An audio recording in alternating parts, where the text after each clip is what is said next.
Welcome to the panel. Thank you for joining us on this very interesting and important subject. One that's dear to my heart, of course, but should be for everybody. It's a very interesting subject area.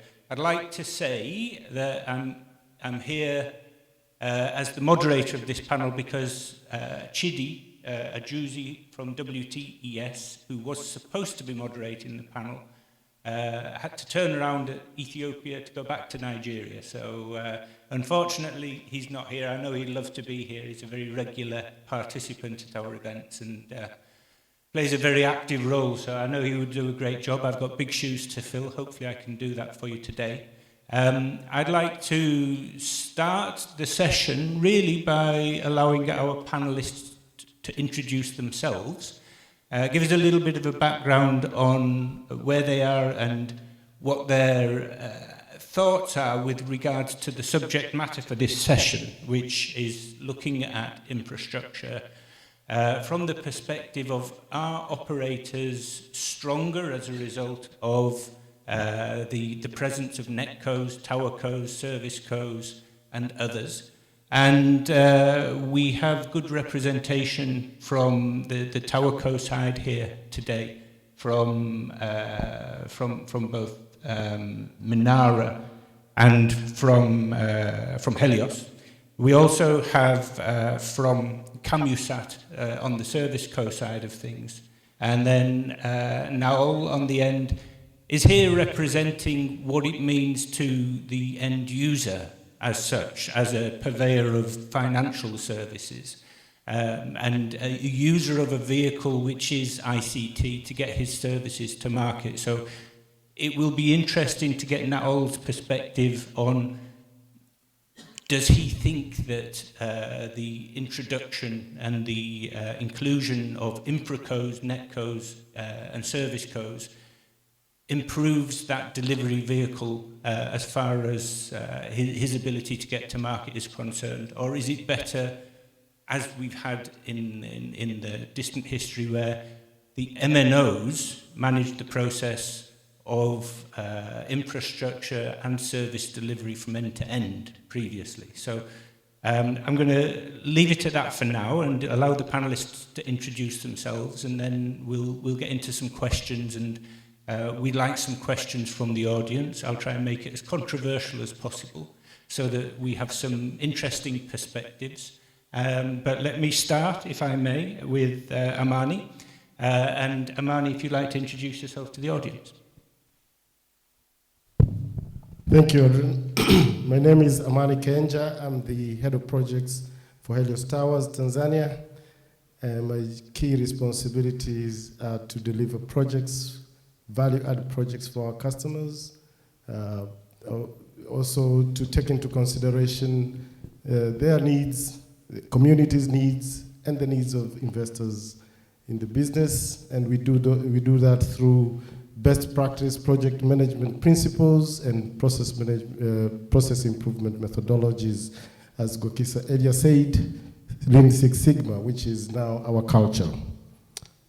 We have delivered quite a number of projects, examples being the sites in Zanzibar last year, which we tested our Lean Six Sigma methodologies by delivering sites according to our 5-year strategy, which includes 24/90. 24 means delivering co-locations within 24 hours and build-to-suits within 90 days from the customer orders. I'll leave it to that now. Thank you very much, Adrian. That's great. Thank you very much, Amani. Tudor, if you could introduce yourself, please. Good afternoon, everybody.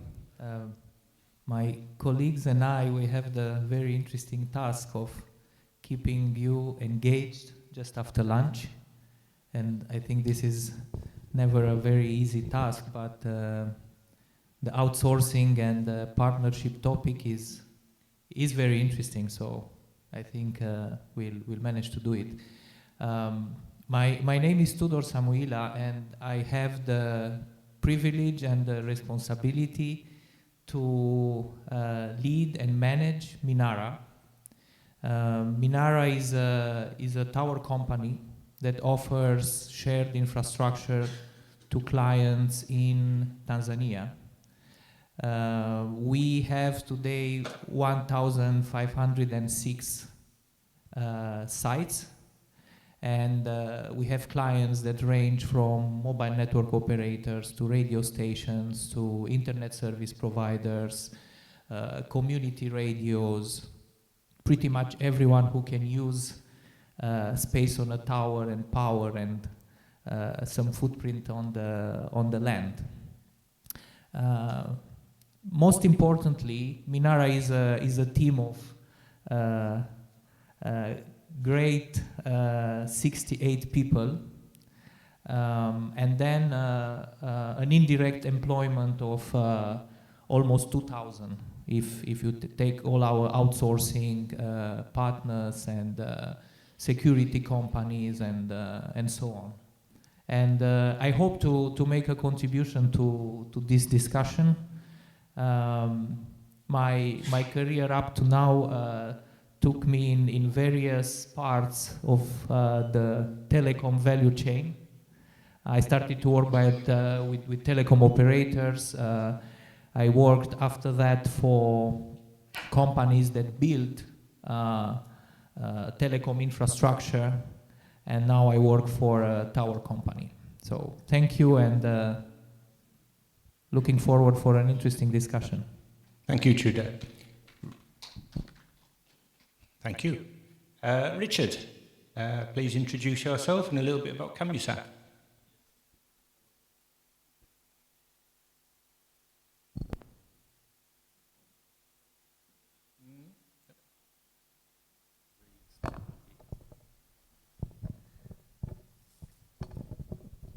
Hello? Yes, okay. Good afternoon, everybody. I'm Richard Vaillant, the Managing Director for East Africa of Camusat. These two gentlemen are our clients. Camusat is an operational company. Basically, we are the people on the ground, building the towers, installing the power equipment, running the fiber optic, installing some telecom equipment, and maintaining all this. We are an operational company. In East Africa, we are in Kenya, Tanzania, Uganda, Botswana, Malawi, and Madagascar. Camusat Group is very present in Africa. In half of the countries of Africa, we have a presence and operation for years. And maybe to make the link with the future discussions, the Camusat Group decided as well, you were talking about value chain, Tudor, to climb up a little the value chain, and we created our Infracos company. So not only we are doing services, but on the aspect of the energy, we are also designing, supplying, investing, and becoming a real partner with our clients. So we are in this trend, and it is quite successful, so we follow this trend. Thank you, Richard. Much appreciated. Little round of applause for Richard. There we go. Okay, Naoll, welcome to the stage. Please give a little introduction to yourself and Wells Fargo. Thanks, Adrian. My name is Dr. Naoll Merdassa. I've completed my PhD at the end of last year, and it's Dr. Naoll Merdassa to everybody, just once. Once we meet and we shake hands and you say Dr. Naoll, then after that it's not necessary, right? It is just once. So that's all. Born and raised in Ethiopia, Addis Ababa. I went to US long time ago. I'm not gonna tell. I travel a lot to Africa, so I always think I'm an African, but I work in US. My profession is engineering management, close to computer science, and performance resiliency, and the scale is my research area. So I've traveled Africa to do research on the infrastructure as well as the constrained network optimization areas. I have a day job, which is I am an enterprise architect in a large financial institution where I am responsible in designing anything that moves value. otherwise known as payment or transfer. But we think of it as a transferring value from A to B. That value can be anything. With that, I look forward to this conversation. Thank you, Dr. Naoll. Okay. You paid your dues. You're done. I'm done now. It's Naoll from now on. Okay, so what I'd like to do, as we don't have an MNO on the stage, I'm going to be the voice of the MNO. And I want to ask these guys the questions that perhaps MNOs ask themselves when it comes to why do I want to give up ownership of my own infrastructure? Historically, I've become the top of the tree in my country because I own the most infrastructure. That's made me strong. That's made me dominant in the market, yes, but it certainly cemented my position and made me the leader in the market. So, from that perspective, I'm going to ask a question to each of the panel. Is working with you as an Infraco going to make me stronger? And if so, how so? And if I could start with Amani on that question. Thank you, Adrian. Yeah, it has made our customers very strong because if you remember when the panelists that earlier sat here said deploying a new site infrastructure would cost you around $150,000. So that burden is taken off our customers, and now they are able to focus their CapEx in innovation, new technologies, and expansion of their networks quite well, because they don't have to incur those costs. Secondly, infrastructure sharing becomes possible and even comfortable for them, because they are sure that their secrets are safely in place with us. So they feel more comfortable than if they would share towers among themselves, towers that they built themselves, because they wouldn't know what, because they are basically sometimes competitors. Next, we also guarantee and ensure that their downtimes are becoming smaller and smaller each time. As Gwakisa said earlier, we have gotten to a point where our sites availability are more than 99.9%. It is only possible if a Towerco is trusted to do that, because they have the skills, the time, the leadership, and the capital expansion, the capex to invest in those availabilities. But also, we have become partners in ensuring that we also address issues like carbon emissions, because we as Towercos are able to actually look at ways to find technologies, alternative power sources that would reduce carbon emission. As well, our customers who used to own towers have now managed to even upskill their people more efficiently, because the trainings and all those things that they used to do in the past are now done by Towercos. So yes, I would say they are very comfortable, and in fact, of course, if I may add, we deliver faster because we have the capability to do so. Thank you. Thanks, Amani. That's very, very helpful to me to know that, but I still have a question. And Tudor, if I can ask, my question is this. Right now, I own the infrastructure, so I'm the king of the hill. You're going to allow everybody to have that infrastructure. You'll own the infrastructure, but everybody will have equal access to that infrastructure. Where's my advantage from that point? I'm no different from everybody else, right? So I would start by taking the discussion in a broad space. And it was said here in the morning, and very well, that one of the problems to solve is connectivity.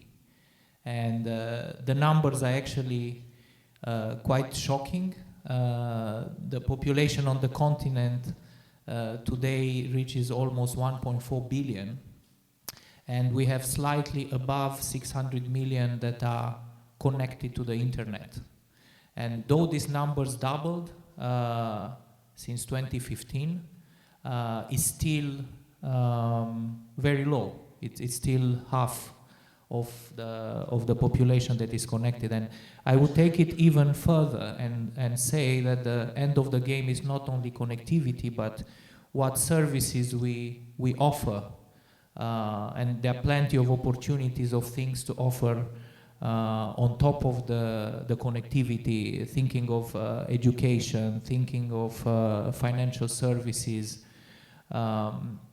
thinking of security, more or less almost every problem we can think of can be addressed to connectivity, and also to break what some people call the poverty loop, where you're poor and the fact that you're not connected doesn't help, and the infrastructure is not being developed because the area has a low ARPU, because people are not connected in the end.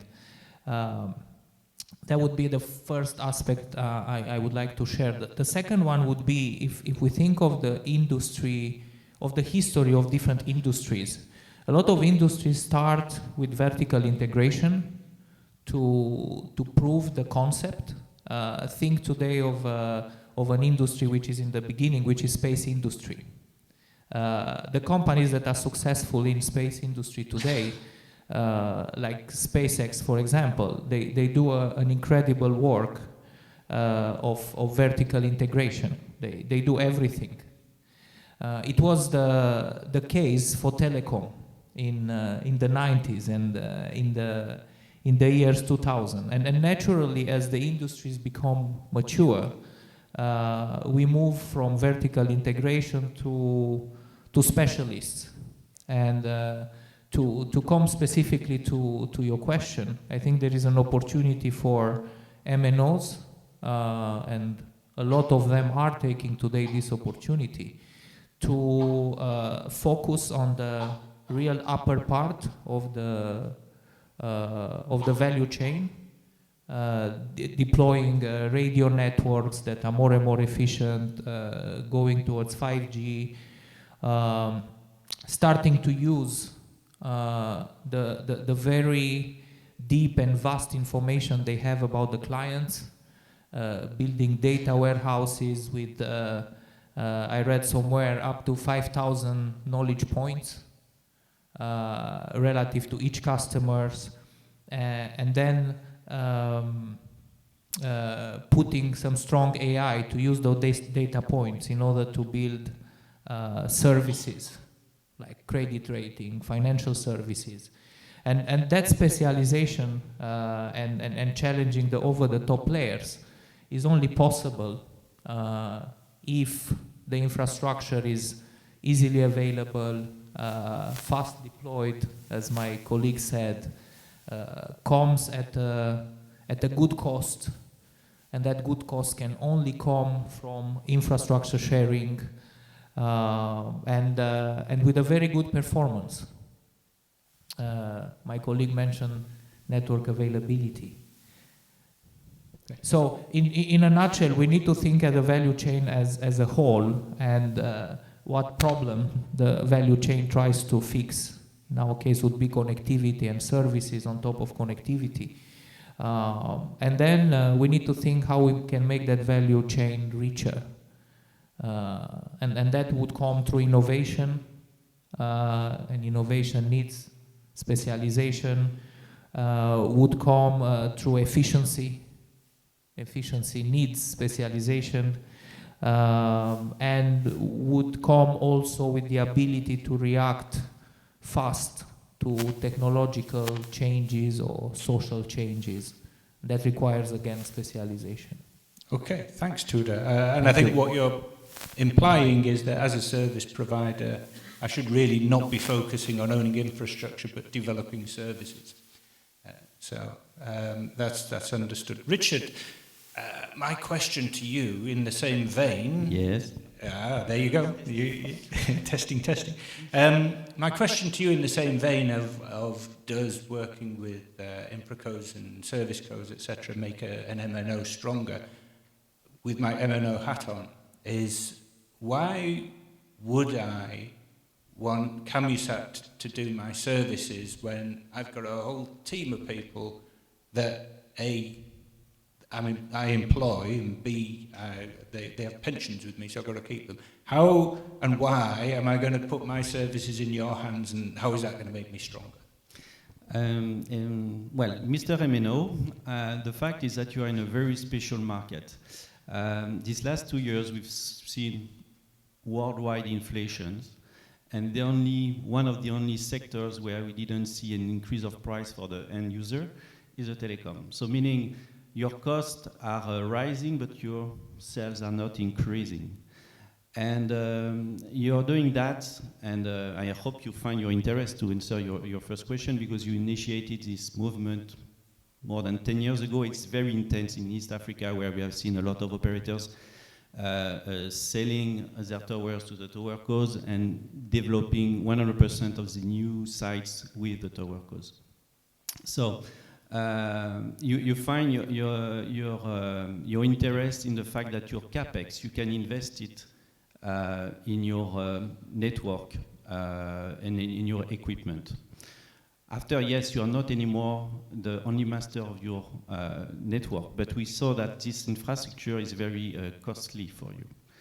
And I think before everything, it is a financial decision.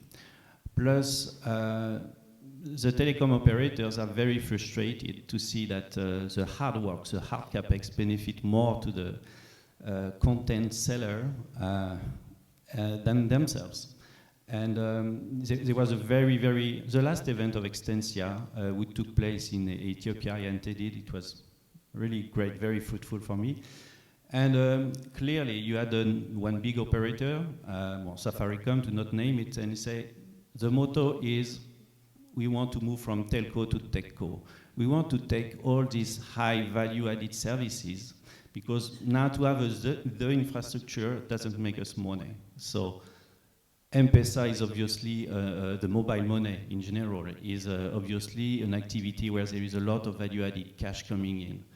So they have not been rewarded enough by the users, by the content users, by the GAFAM, by the OTT service providers. And they just say, okay, now let's develop our services. But we still need to build infrastructure. We still have new technologies which are consuming more energy. So someone has to take care of it.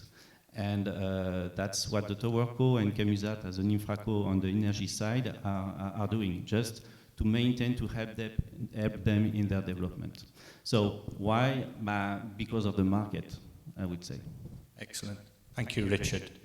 Now, between you and me, these guys are trying to convince me that I'm going to be better off with them than without them. I'm starting to feel a little bit that way, that I can focus more on services, etc., and improve my value in that space and improve my innovation, etc., etc. But from your perspective, you're a client of mine. I provide you with the vehicle to take your services to market. What do you think? Hey, Adrian, I got you back. With that, first off, I have a question back to the Infraco, the 150K or so investment required. I believe not totally is lost, right? That's a capex. You have it you would have it on your balance sheet, right? It's not. It goes on in a thin air. That's the first one. Second one. Furthermore, for the Infracos, the MNOs would have to pay a fee, right? A subscription fee, a yearly maintenance fee, support fee in perpetuity. If you aggregate all that and calculate, and the investment that you make setting up a tower or what have you as a capex, that remains an investment and that will remain on the balance sheet of the MNO. So that aspect needs to be revised, right? Cost, benefit, is not as great as it's been described here. That's the first point I would make. And the second is, my colleague started by vertical integration is in any MBA class, right? The main thing is vertical integration in any supply chain, right? The reason for that, having that vertical integration provides you the control, the flexibility to implement your strategic vision. Otherwise, you'll be dependent on a supplier, Infracos, for example. When my colleague mentioned SpaceX, the first thing I thought was, yes, SpaceX has vertical integration. Furthermore, Facebook was dependent on SpaceX, and Facebook satellite crashed as part of SpaceX's launch a few years ago. So Facebook's strategy was pushed back by I don't know however many years. You would argue if Facebook had its own satellite launching infrastructure, it wouldn't be dependent on the other one. Now, with that, not only being dependent, furthermore, now this Infracos it will consolidate, right? Because this is a high capex, intensive investment. Therefore, it will have some sort of monopolistic attributes in few years. They will consolidate, will have monopolistic attributes. Then, as a result, they will start charging you more. In addition, they may have preferential treatment for your competitors, right? You're not exclusive. You don't have control on their implementation plan. You would be dependent on that supplier. Therefore, you would be better off having vertically integrated service to ensure you are a master of your own destiny, you're implementing your strategic vision. With that, cost benefit, yes, in the short term, but strategic dependency, I would advise you not to go with that. Okay, now thank you for that. Now I'm really trying to think now. I'm not sure. Let me think. Amani, how can you give me some comfort, make me feel warm and fuzzy that you're not going to hold me to ransom, that I've now got no infrastructure that I own myself, you're owning it, you're managing it, you're doing a good job of it, but what happens if you don't? Thanks, Adrian. In fact, we don't build sites because we just want to build sites. We build sites because our customers need them. They request for those areas they request for those sites to be built in specific areas, and therefore we build for them. And we invest all the capex for them, and they would pay rent, as I may say. As most of us do rent houses, we know that we don't build those houses, right? If we would build houses in every region, just because we want to stay for some time, then it would cost us quite a lot. But they pay rent, and these are in agreements. Agreements which are also, part of it is SLA. We have SLAs with our customers that the availability of this site should be 99 point something, right? And that agreement is honored. If we don't deliver to that level, there are penalties. So you see, we do everything for our customers. We work for them. And therefore, our customers are really comfortable with that. And you asked a question earlier about why. What is the value? Really, the value is, you asked about sharing. Everybody will be on that side. Yes, they will be on that side, and they enjoy it. You remember in the past, if one operator A wants to provide services in a place, a village or town, he would build a site, $150,000. Then another operator wants to serve the same area, he'll go and build another site next to it, $150,000. And another one wants to serve the same area. You see, that environmentally is not okay. It's not okay even in financial terms, etc., etc. Doctor said about the assets. Most businesses most businesses would not want to have these heavy tangible assets in their business balance sheets, right? They want to have cash flows. Yeah? They want to have money that moves and generates more revenue, and not having 150,000 sitting somewhere waiting. For the break even for the payback to come. There's a lot of benefits, and since we started these operations 12 years ago, our customers have always been enjoying. Thank you, Amani. I'm starting to warm up again a bit. I get a bit confused. I'm hoping Tudor can put me right here and give me some advice on, can you counter the arguments that Naoll presented, and can you really give me that comfort that perhaps, as the company that's going to run my towers for me, how do I know you're going to be still here in 10 years? You might give me a 10 or a 15-year guaranteed ironclad contract, but then currency fluctuations might just knock you through the floor. Your investors might not invest in you any further, and then what happens? I didn't say that, though. That you were. No, I said that.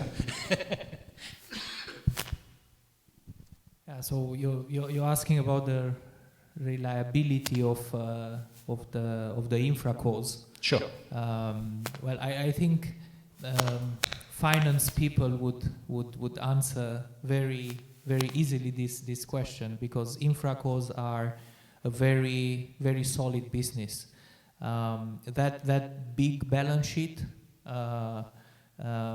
which is full of heavy, as my colleague said, tangible assets that you can see, and nothing can really happen to a piece of heavy infrastructure, offers some stability.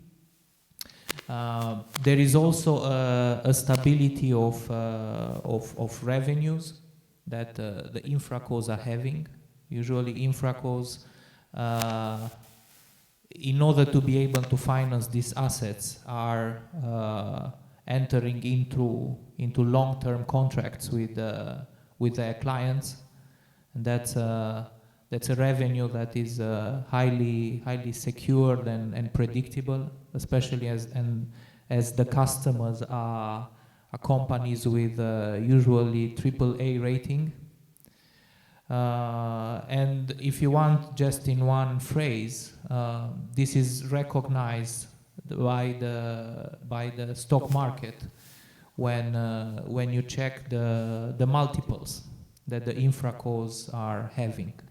So briefly to answer to your question is, Infracos are very stable companies, and therefore the risk of a telco that relies of an Infraco not being able to serve their customers because of the Infraco failing, it's quite minimal.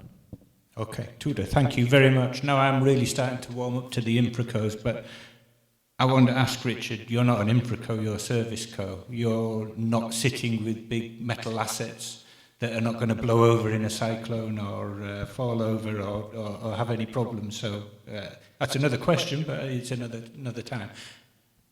How are you going to ensure to me that I will have a better quality of service using your services than my own in-house services for the long term? And if we sign a long-term contract, how do I know that you'll be able to facilitate that contract over the long term?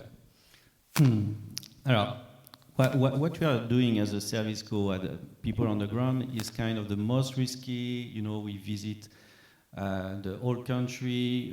We are exposed to dangers, accident, unpredictable environment. So for that, you need to have a very dedicated. We were talking about specialization. Yeah, we are highly specialized and for decades in those matters. But what you said is very important, long term. And that's where we have the difficulty even with our clients. 1 year or 2 years contract, is not the same than a 10 years contract. Meaning that when we have 10 years contract, we can build a very strong setup, invest in the equipment, in the trainings, in the monitoring systems. And that's what we are trying to do as Camusat is really to have a long-term commitment. So you are thinking about the risk on the long term. In fact, for us, the risk is higher when it is short-term contract. When it is long-term contract, we know our job, we know we can deliver, and we know we can invest. If we have only 1 year contract, it's more risky for us. So the quality of service is much better when you have long-term. You retain your people, you have better performance.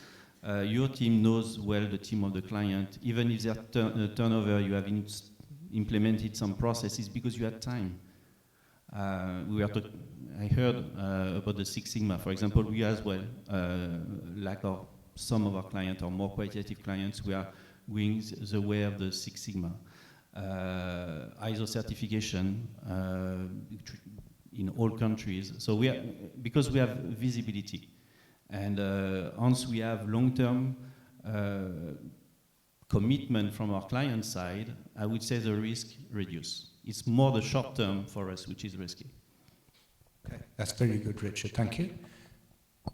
Now, I'm starting to think you're giving me some bad advice. My question to you, your primary concern is your service gets delivered effectively, efficiently, in the most cost-effective way to your users. Me being the service provider, giving you the vehicle to deliver that, are you now more confident that working with these chaps is going to make my vehicle more of a Rolls Royce and less of a Nissan Sunny?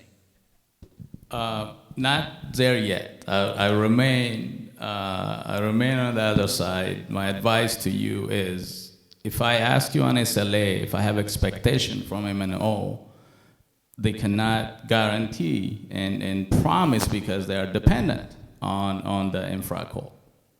So you can give me a handshake or a guarantee, but you don't even know that, right? You cannot guarantee because you are dependent. This is the major dependency. It's not a service and a life, a life cycle of the service, right? This is a core part of MNO. Therefore, you will not be able to provide me guarantee. My suggestion, however, is I understand the cost aspect of it. Like if every MNO puts their station everywhere, same location, it's cost prohibitive. I understand that, but there are other ways. First, maybe the MNOs will have a consortium of Infracos side of it, so everybody will have a skin in the game, and they all will align, right? This is a tried model in business where similar industry companies will have a consortium to provide the service to them. Everybody will have a stake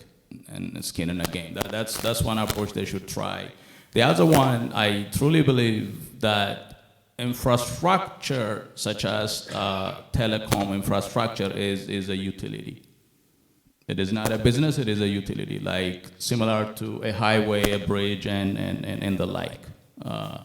It's not, on itself is not a service, or it's not a value that you give to the consumers. Therefore, it would be better if the public owns that infrastructure, and the businesses will focus on value-added service, like you deliver using the highway.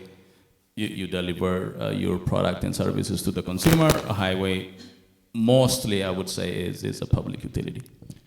Thank you, Naoll. I think everybody on the panel is raring to respond to that, but I'm actually going to open to the audience to see if any of the actual MNOs would like to respond to any of the comments that have been made or any of the suggestions that have been given.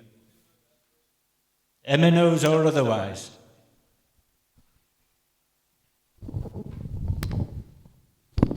Hi guys, Bradley Shaw here from Link Global. Some of you will know that I do have a background in terrestrial. Question for Minara, Tudor, and Amani from Helios. Business models are changing in the Towercos space. Tudor, you mentioned the multiples that Towercos are getting. The business models are changing. AMN have come into the market with a revenue share business model. There are other markets. You're looking at players like ourselves as Link, providing terrestrial coverage from satellites. How are you innovating your business models to overcome some of the challenges in the markets today?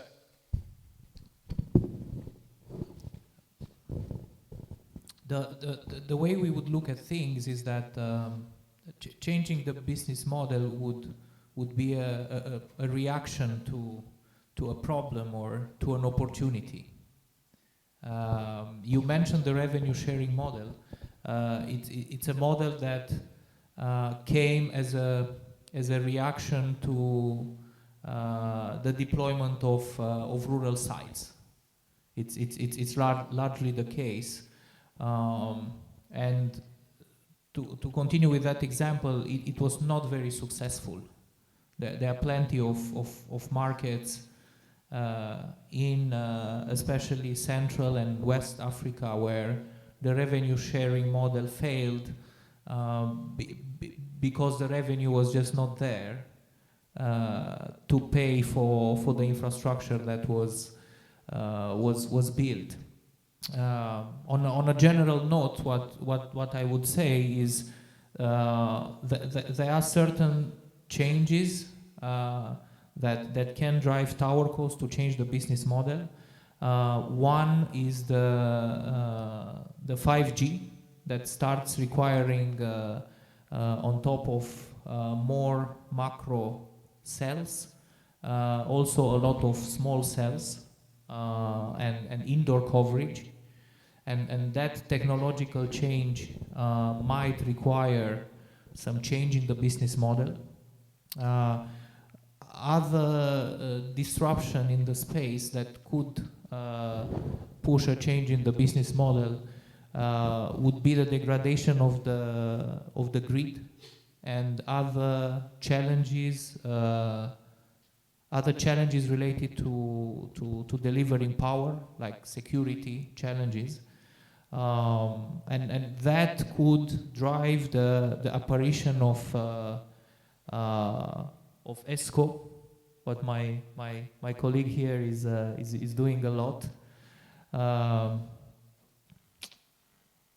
We are always open to react to changes because opportunities would come from that, and obviously open to assess different business models.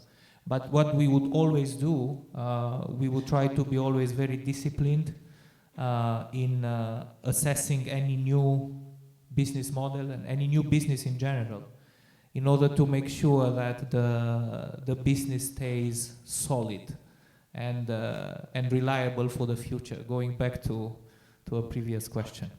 Thank you. Thank you. Yeah, just to add, we work very closely with our customers. We understand their requirements and we address proactively. We have participated in ensuring that all our customers roll out 5G efficiently and effectively, and that has been a success for the past 1 year. We continue to innovate solutions that would actually make our sites more robust, cost-effective, as well as reducing operational expenditures, OPEX. So with the technologies that would come, we understand, as I told you last time when we met in Dar es Salaam, we are watching the space, we know what is coming and how we work with the changes that are coming.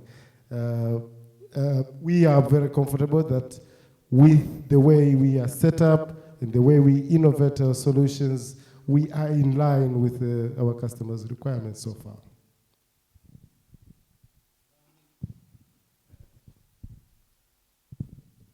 Amani, Richard, Tudor, Naoll. I think this has been a very lively and very interesting and controversial.